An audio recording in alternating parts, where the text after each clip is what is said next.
c'est un modèle qui mixe réseau social étudiant quelque part et outils de matching. Clustery, on l'a évoqué, une vocation interne aujourd'hui.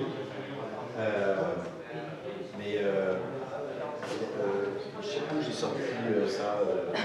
70% des recruteurs français ne croient pas que leur organisation utilise correctement des données pour comprendre l'efficacité de l'acquisition de données. Il y a on a énormément de données dans une entreprise, mais on les exploite pas bien. Après, on peut aller très loin. Avec Stéphanie, on a eu l'occasion de rencontrer un entrepreneur californien qui est français, qui a une start-up et qui travaille avec IBM, avec la partie d'IBM qui s'appelle Watson. Watson, c'est le moteur d'intelligence artificielle d'IBM. Il nous a expliqué des choses sur le recrutement qui sont absolument hallucinantes et qu'on aura entre les mains, je pense, beaucoup plus vite qu'on imagine. On en parlait hier dans 6-8 mois sur Kappa. En fait, moi, j'ai découvert ce truc, c'est incroyable. IBM a investi 1 milliard de dollars. Ils ont constitué une équipe de PhD un peu à côté du IBM classique. Et leur job, voilà, c'est juste de créer les algorithmes d'intelligence artificielle du futur. Et nous, on est en train de voir comment on va pouvoir les utiliser sur Kappa. Donc, par exemple, ce qu'ils sont capables de faire, c'est quand vous écrivez... Je vous donne un exemple qui n'a rien à voir avec le recrutement pour le moment, mais quand vous écrivez un mail sur Gmail, vous écrivez votre mail, par exemple, vous dites j'ai écrit un mail à Stéphanie Delestre, Kappa, vous écrivez le mail, et là, donc IBM Watson est chargé de vous dire, va vous dire au fur et à mesure, non, c'est une personnalité libre. Donc, si vous m'écrivez un mail, comme il me connaît, il va analyser tout mon contenu sur les réseaux sociaux, mes vidéos, ce que j'ai écrit, ce que j'ai mis sur SlideShare, tous mes mails, etc. Et si vous m'écrivez un mail, il y a une petite, une petite fenêtre en dessous et il va vous dire attention, Stéphanie, la personnalité de Stéphanie Delestre, c'est plutôt quelqu'un d'ouvert, généreux, de mais qui est plutôt quelqu'un dans l'action, qui aime bien que les choses soient faites, etc. Et là, en fait, il va vous optimiser votre mail pour me parler. Par exemple, si vous envoyez un mail à un PDG et que vous mettez un point d'exclamation, il va vous dire, je sais pas, le PDG, tiens, DH et Société Générale, il va vous dire, non, enlevez le point d'exclamation parce que c'est des choses qui ne correspondent pas au ton que vous devez utiliser avec cette personne-là par rapport à sa façon d'être, sa façon de parler, etc. etc. Donc ça, c'est incroyable. Et en fait, dans le recrutement, moi, j'ai toujours été contre les boîtes qui disent on va faire de l'analyse des sentiments, de la personnalité sur le web. Je pense qu'il n'y a pas de plus grosse arnaque en ce moment que de dire vous analysez un truc et vous dites cette personne est plutôt sympa, c'est quelqu'un de professionnel, de dynamique, de machin. Je pense que ça, c'est les plus grosses arnaques qui existent. Sauf que IBM Watson, aujourd'hui, a créé, mais via des algorithmes d'intelligence artificielle, de traitement de tout ce que vous faites sur le web, est capable de tirer des traits de personnalité. Et moi, je l'ai testé, et là, c'est incroyable. Et c'est seulement avec des boîtes comme ça moi, je pense que ça marche vraiment. Et ça, c'est réel. Et en fait, IBM Watson, je me disais, mais pourquoi Watson? Alors, j'ai découvert que Watson, c'était le nom d'un chef cuisinier, parce que le premier projet que IBM Watson a fait, c'est ils étaient capables d'analyser ce que vous aviez dans votre frigo. Donc, par exemple, vous mettiez un petit truc dans votre frigo, vous aviez des œufs, du lait, du poisson, machin, et ils vous disaient, ben voilà, ce soir, avec ce que tu as dans ton frigo et les quantités que tu as dans ton frigo, voilà la recette que tu peux faire. Et en fait, Watson, c'était le chef cuisinier qui a fait ça. Moi, je pensais que c'était Watson. Oui, exactement. Le docteur Watson, donc pas du tout, c'était un chef cuisinier.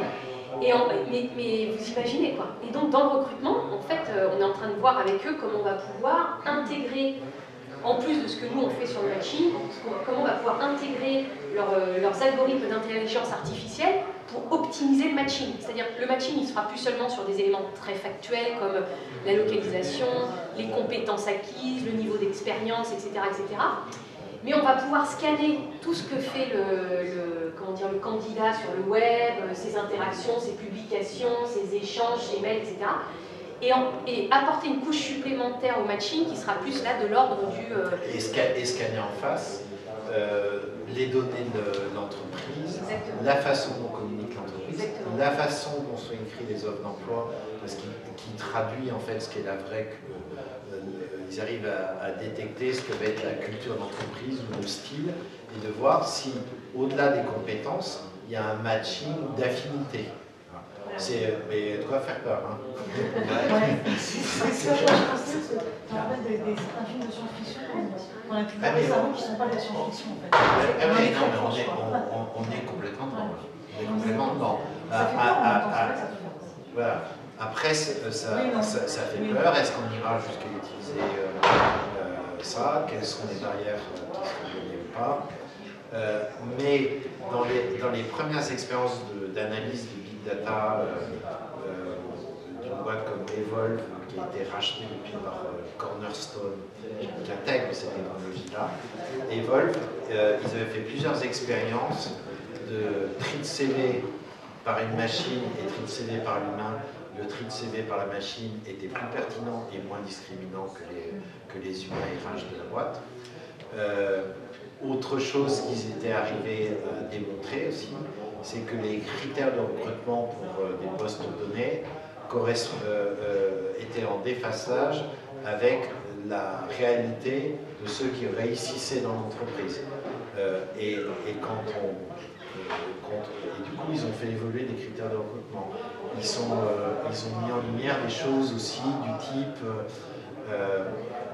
ça pouvait paraître paradoxal, dire les gens qui étaient le plus présents sur les réseaux sociaux, sur Facebook, sur LinkedIn, qui écoutaient beaucoup, qui parlaient beaucoup, et qui étaient donc très visibles de l'extérieur, étaient paradoxalement beaucoup plus fidèles que ceux qui ne l'étaient pas. Voilà. Et ça, si on ne le mesure pas concrètement à la grande échelle, on ne le voit pas. Donc il y a plein de choses, mais effectivement, on se rapproche de choses qui peuvent faire peur, mais deux points quand même, c'est que ce dont on parle, c'est 2015. On ne parle pas de trucs qui vont arriver en 2020, 2025, c'est 2015 là. IBM Watson sur les problématiques de profiling pour le recrutement. Et leur modèle est bien foutu, c'est-à-dire qu'en fait, ils développent ces algorithmes de business intelligence et après, chacun pourra s'en servir en payant une redevance. Ce sera un modèle d'abonnement en fonction des datas que vous traitez via leurs algorithmes, etc. Mais donc, ce qui est impressionnant, c'est que c'est maintenant. Moi, je vous assure, je suis dedans, Il nous a expliqué des exemples. Un mail de motivation et le CV, IBM Watson est capable de sortir des traits quasiment de caractère et ils sont même capables de détecter si quelqu'un essaye de détourner, d'écrire pas avec son style, etc. Et pas sur des textes très longs. C'est assez bluffant. Et alors moi, je vais vous apporter un élément de réponse qui va être dans la provocation. C'est-à-dire que souvent, un des soucis qu'on a eu pour CAPA, pour déployer CAPA auprès des grands groupes en particulier, c'est des gros phénomènes de frein de résistance. C'est-à-dire que quand je vais voir un grand groupe et je lui dis, mais attendez, déposez vos offres sur CAPA, il me dit, non, comprenez, on a déjà Monster qui a l'emploi. Je lui dis, mais c'est gratuit. Vous avez la plus grosse communauté de candidats, on fait 200 000 nouveaux inscrits par mois, vous ne voulez pas mettre vos offres dessus. Et en fait, cet esprit de protection, je pense, va tuer les grands groupes en termes de recrutement, parce qu'il y a une vraie problématique aujourd'hui pour les grands groupes en France de recruter les meilleurs. Moi, je le vois, il y a toutes les boîtes américaines, elles sont en première année, je pense que vous connaissez ça mieux que moi, mais première année Polytechnique, NSAE, c'est-à-dire que nous, tous les profils dont on a besoin, de data scientist, etc. Donc, Polytechnique, NSAE, école d'optique, etc. Tous les mecs-là, en première année, ils ont des offres faites par Google, Twitter, Facebook, avec des salaires de dingue. Moi, j'ai des amis qui ont envoyé leur fils chez Facebook, etc. Donc, en fait, cet instinct de protection, je pense qu'il est négatif. Et moi, je le vis personnellement, c'est-à-dire que quand je recrute, ça me prend tellement de temps. Ça me coûte tellement cher, parce que je me plante comme tout le monde, hein, c'est pas parce qu'on a lancé CAPA qu'on ne se plante pas. Qu'à un moment, moi, si j'ai des outils qui me permettent d'avoir le maximum d'informations possibles sur les candidats, une information bien structurée qui va me faire gagner du temps, parce que comme ça je vais pouvoir travailler vraiment pour mon job, bah, tant mieux. Et après, même au niveau de la chargée de recrutement dans un grand groupe, Moi, je pense qu'aujourd'hui, on lui demande de faire plein de choses. On lui demande de sourcer, de recruter, de fidéliser, de voir comment l'intégration des jeunes diplômés se passe, etc. etc. Finalement, elle ne fait rien parce qu'elle fait plein de petites choses à côté. Donc, je pense qu'au contraire, on a les outils technologiques pour automatiser, en particulier le sourcing des candidats. Il faut arriver à s'en servir. Il faut arriver, en tout cas, il y en a qui s'en servent très bien et qui gagnent du temps. Et encore une fois, quand un profil est disponible, il va réagir très très rapidement. Donc on n'a plus le temps,